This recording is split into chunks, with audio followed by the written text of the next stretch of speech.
আরবি মাসের 3 নম্বর মাসটা হলো রবিউল আউয়াল মাস।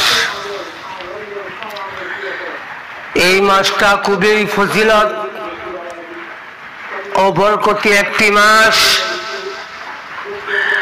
অধিকাংশ উলামায়ে কেরাম বলেছেন রমজান মাসের পরেই মর্যাদার দিক দিয়ে সর্বশ্রেষ্ঠ উত্তম মাস হলো রবিউল আউয়াল মাস।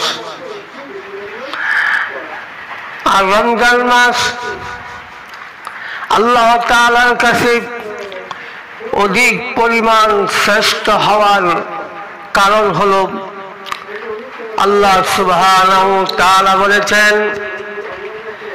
শাহরু রমাদানাল্লাযী উনজিলা ফীহিল কুরআন। আল্লাহ সুবহানাহু ওয়া তাআলা এই মাসেই এই রমজান মাসের মধ্যে কোরআনুল কারীম আল্লাহ তাআলা নাযিল করেছেন। এই কোরআনুল কারীম নাযিল হওয়ার কারণে আল্লাহ তাআলা এই রমজান মাসকে শ্রেষ্ঠত্ব দান করেছেন। আর রবিউল আউয়াল মাসে বা রবিউল আউয়াল মাস শ্রেষ্ঠ হওয়ার কারণ হলো কাবার প্রান্তরে মক্কা নগরীতে হযরতে ইসমাঈল আলাইহিস সালাতু ওয়াস সালামের বংশে কুরাইশ গোত্রে রবিউল আউয়াল মাসের 8 তারিখে 571 খ্রিস্টাব্দে 20 এপ্রিল সোমবারে আল্লাহ রাসূল সাল্লাল্লাহু আলাইহি ওয়াসাল্লাম জন্মগ্রহণ করেছেন। এটাও সঠিক বলা যাবে না, যেহেতু আল্লাহ রাসূলের জন্ম তারিখ নিয়ে বিভিন্ন মতানক্য রয়েছে, ইখতিলাফ রয়েছে।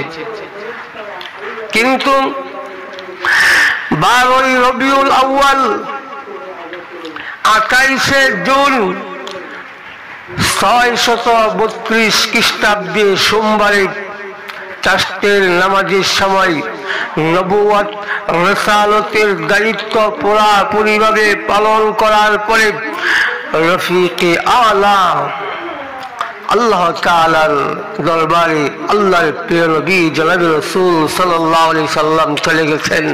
আল্লাহ রাসূল সাল্লাল্লাহু আলাইহি সাল্লাম রবিউল আউয়াল মাসের 12 রবিউল আউয়াল সোমবারে দুনিয়ার জমিন থেকে বিদায় গ্রহণ করেছেন।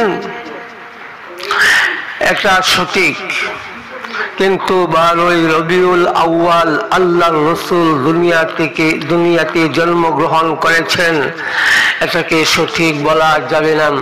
আল্লাহর রাসূলের জন্ম তারিখ নিয়ে বিভিন্ন মতানক্য রয়েছে। আজকে আমাদের দেশে যেই মাসে আল্লাহর রাসূল জন্মগ্রহণ করেছেন, যেই মাসে আল্লাহর রাসূল সুনিশ্চিত তারিখ নির্ধারণ করা আছে দুনিয়ার জমিন থেকে বিদায় গ্রহণ করেছেন, আমাদের দেশে কিছু ভণ্ড অতি আবেগী আল্লাহ রাসূল সাল্লাল্লাহু আলাইহি সাল্লামের মৃত্যুর দিবসে তারা জন্ম তারিখ পালন করে, ঈদে মিলাদুন নবী তারা পালন করে।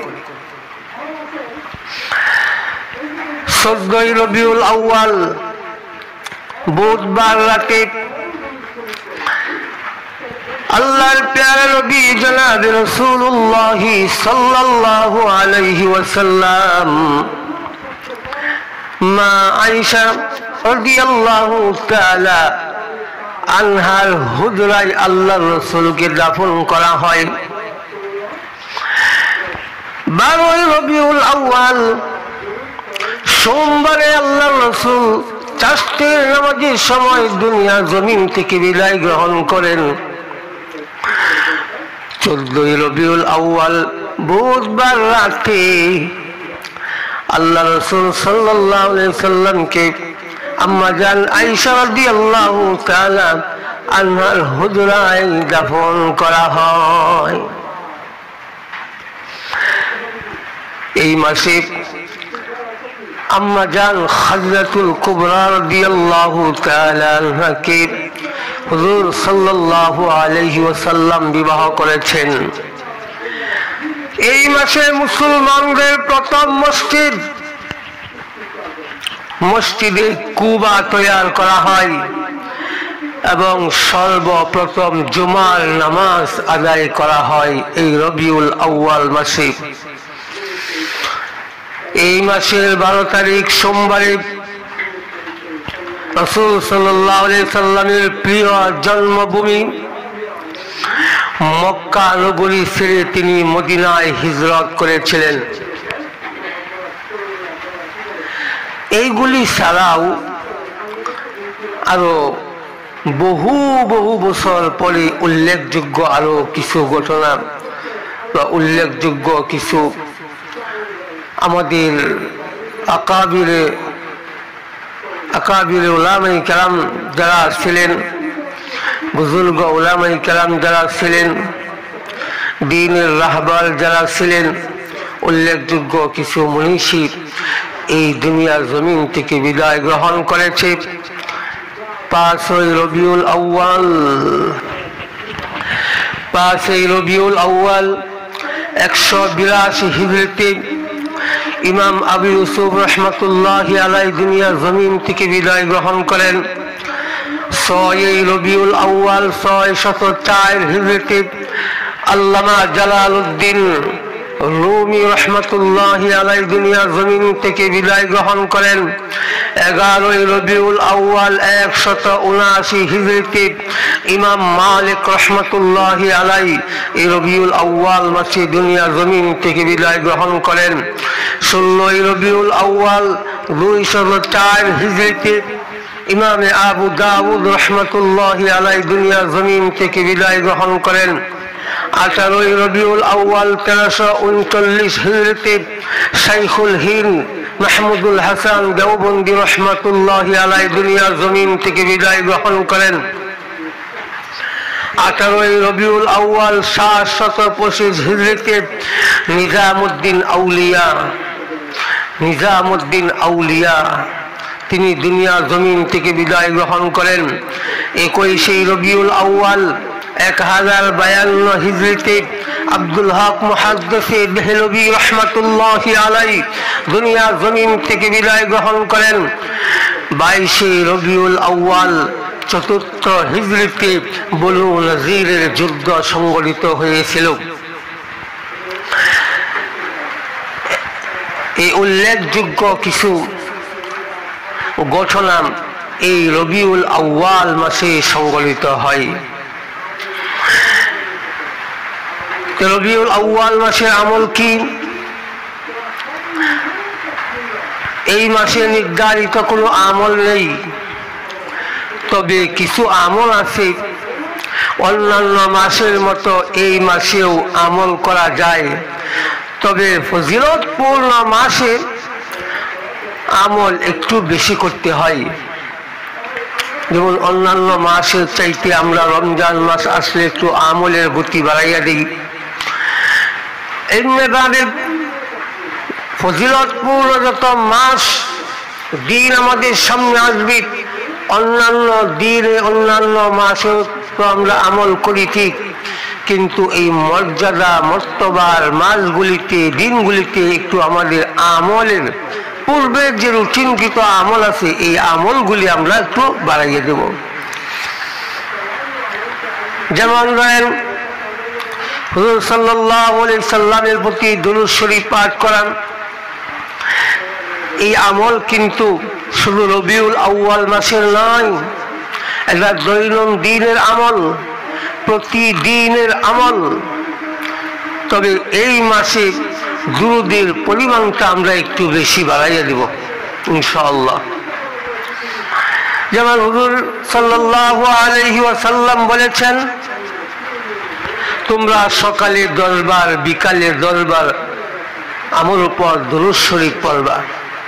প্রতিদিন তোমরা সকাল বেলা কমপক্ষে 10 বার এবং বিকাল বেলা 10 বার আমার উপর দুরূদ শরীফ পড়বা। এটা হচ্ছে দৈনন্দিনের আমল। কমপক্ষে সর্বনিম্ন 10 বার করে দুরূদ পড়ার জন্য আল্লাহ রাসূল বলেছেন। এখন যদি আমি আরো বেশি পরিমাণ পড়ি আলহামদুলিল্লাহ, যত পড়ব ততই লাভ। এই যে দুরূদ শরীফ পড়ার জন্য বলছেন, দুরূদের গুরুত্ব কতটুকু? আল্লাহ স্বয়ং নিজে ফেরেশতা হুজুর সাল্লাল্লাহু আলাইহি সাল্লামের উপর দুরূদ শরীফ পড়েন। আল্লাহ তাআলা বলেন, ইন্নাল্লাহা ওয়া মালাইকাতাহু ইউসাল্লুনা আলান নবী। ইন্নাল্লাহা ওয়া মালাইকাতাহু ইউসাল্লুনা আলান নবী, নিশ্চয়ই আল্লাহ তাআলা এবং ফেরেশতারা হুজুর পাক সাল্লাল্লাহু আলাইহি সাল্লামের উপর দুরূদ শরীফ পাঠ করেন। কিন্তু আল্লাহ দুরূদ শরীফ পাঠ করেন মানে এর অর্থ হচ্ছে আল্লাহর রহমত, করুণা, দয়া আল্লাহর রাসূলের উপর বর্ষণ করেন। সুবহানাল্লাহ। এবং আল্লাহ তাআলা সকল ঈমানদার বান্দাদেরকে আল্লাহর পয়গম্বর জনাব রাসূলুল্লাহ সাল্লাল্লাহু আলাইহি ওয়াসাল্লামের উপর দুরূদ শরীফ পড়ার জন্য আদেশ করেছেন। আল্লাহ স্বয়ং নিজে পড়েন, ফেরেশতারা আল্লাহ রাসূলের উপর দুরূদ শরীফ পড়ে। আল্লাহ তাআলা গোটা পৃথিবীর সমস্ত মুমিনদেরকে নির্দেশ দিয়েছেন, ইয়া আইয়ুহাল্লাযীনা আমানু সাল্লু আলাইহি ওয়া সাল্লিমু তাসলিমা।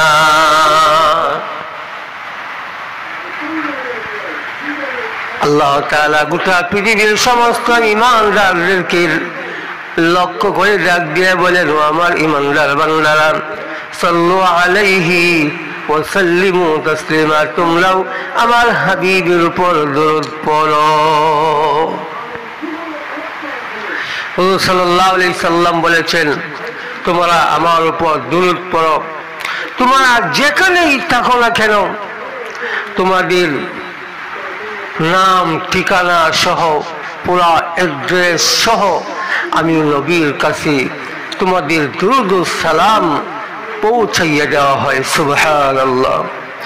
আল্লাহ রাসূল সাল্লাল্লাহু আলাইহি ওয়াসাল্লাম বলেছেন, সুনান ইবনে মাজাহ হাদিস বলতেছি, আল্লাহ রাসূল সাল্লাল্লাহু আলাইহি ওয়াসাল্লাম বলেছেন, মান নাসিয়া সাল্লা আলাইয়া ফিদ দুনিয়া, যে দুনিয়াতে যারা দুনিয়াতে আমার উপর দুরূদ শরীফ পড়তে ভুলে যায়, দুনিয়াতে যে সমস্ত আমার উম্মত আমি নবীর উপর দুরূদ শরীফ পড়তে ভুলে যায়, সে যেন জান্নাতের রাস্তা থেকে দূরে সরে গেল, সে যেন জান্নাতের রাস্তা থেকে ভুলে দূরে সরে গেল।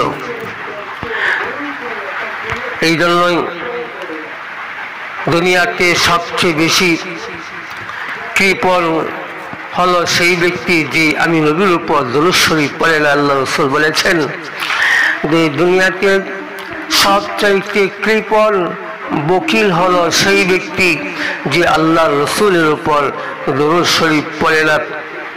এই জন্য বলেছেন, ফতোয়ার কিতাবে এসেছে যে জীবনে একবার হলেও আল্লাহ রাসূল সাল্লাল্লাহু আলাইহি সাল্লামের উপর দুরূদ শরীফ পড়া ফরজে আইন। তাহলে এই রবিউল আউয়াল মাসে দৈনন্দিন আমল যে আমরা করে থাকি দুরূদের আমল, এটা এই মাসে আমরা একটু পরিমাণ বাড়িয়ে দিব, বেশি বেশি করবো ইনশাআল্লাহ। 2 নম্বর আমল হচ্ছে রোজা রাখা, প্রতি সোমবারে রোজা রাখা। আবু কাতাদা রাদিয়াল্লাহু তাআলা আনহু বলেন, হুজুর সাল্লাল্লাহু আলাইহি সাল্লামকে সোমবারে রোজা রাখার ব্যাপারে প্রশ্ন করা হলো, জিজ্ঞাসা করা হলো। হুজুর সাল্লাল্লাহু আলাইহি সাল্লাম বলেন, এই সোমবারে আমার জন্ম, এই সোমবারে আমার উপর কুরআনুল কারীম নাযিল হয়েছে। হযরত আবু হুরায়রা রাদিয়াল্লাহু তাআলা আনহু বলেন, প্রতি সোমবারে এবং বৃহস্পতিবারে বান্দার সমস্ত আমল আল্লাহ তাআলার কাছে পেশ করা হয়। প্রতি সোমবারে এবং বৃহস্পতিবারে বান্দার সমস্ত আমল নামা আল্লাহ তাআলার কাছে পেশ করা হয়। তাহলে কয়েকটা গুণের কথা বলছেন। 1 নম্বরে আল্লাহ রাসূল বলছেন এই সোমবারে আমার জন্ম।